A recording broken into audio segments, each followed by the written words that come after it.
যারা সব সময় সমালোচনা করতে জনাব তারেক রহমান সাহেব দেশে আসেন না, দেশে আসবেন না, এটা সেটা কত রং বেরঙের কিছু রে।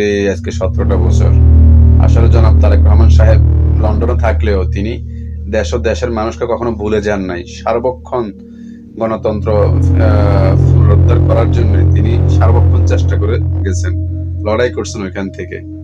এবং দেশনেত্রী বেগম খালেদা জিয়া তার পুরো হায়াতটাই শেষ করছেন গণতন্ত্রের জন্য, দেশ ছেড়ে যান নাই, শেখ হাসিনার অত্যাচার সহ্য করছেন, এখন মৃত্যু পথযাত্রী। সেক্ষেত্রে তার প্রথম ভোট যেন দানের শীষে পক্ষে হয়, এই জন্য সকল বন্ধুদের অনুরোধ করতেছি, সবাই যার যার জায়গা থেকে পরিবার ও আত্মীয় স্বজনকে বুঝাবেন যেন জাতীয়তাবাদী দল বিএনপিকে ক্ষমতায় নিয়ে আসে। কারণ জনাব তারেক রহমান সাহেব যদি ক্ষমতায় আসেন, আশা করি তিনি ভারতের দালাল হবেন না, কারণ তিনি বাপ ও মায়ের আদর্শ বুকে লালন পালন করে চলেন। সেক্ষেত্রে দেশ ও দেশের মানুষের জন্য অবশ্যই কাজ করবেন।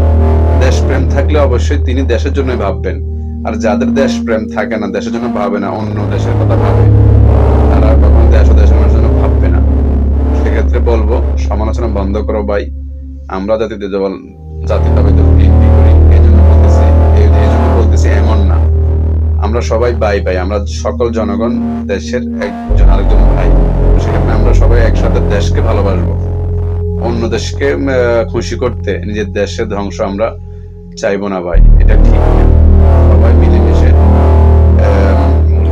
ফেব্রুয়ারি 12 তারিখে ভোট দিতে যাবেন, জাতীয়তাবাদী দল বিএনপি ধানের শীষ মার্কাকে জয়যুক্ত করবেন।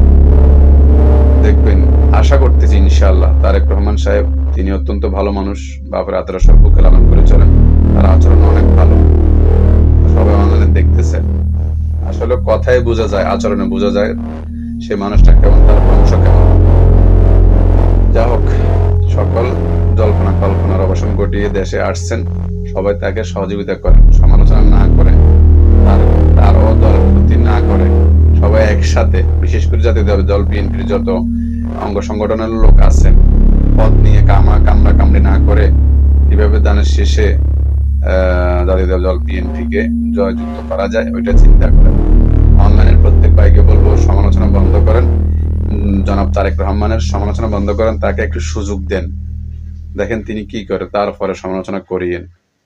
ঠিক আছে, আর কি বলবো প্রিয় বন্ধুরা, সর্বশেষ আল্লাহ পাকের কাছে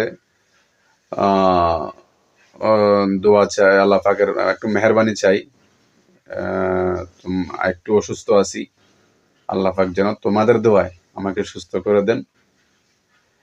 তো ঠিক আছে, দেশের সবার জন্য দোয়া রইল। মাতৃভূমি ছেড়ে আসছি, বাহারাইন এসে গেছে ছুটি কাটিয়ে। তোমরা সবাই ভালো থাকো, আল্লাহ পাক তোমাদেরকে ভালো রাখেন, সে সাথে আমাকে যেন ভালো রাখেন।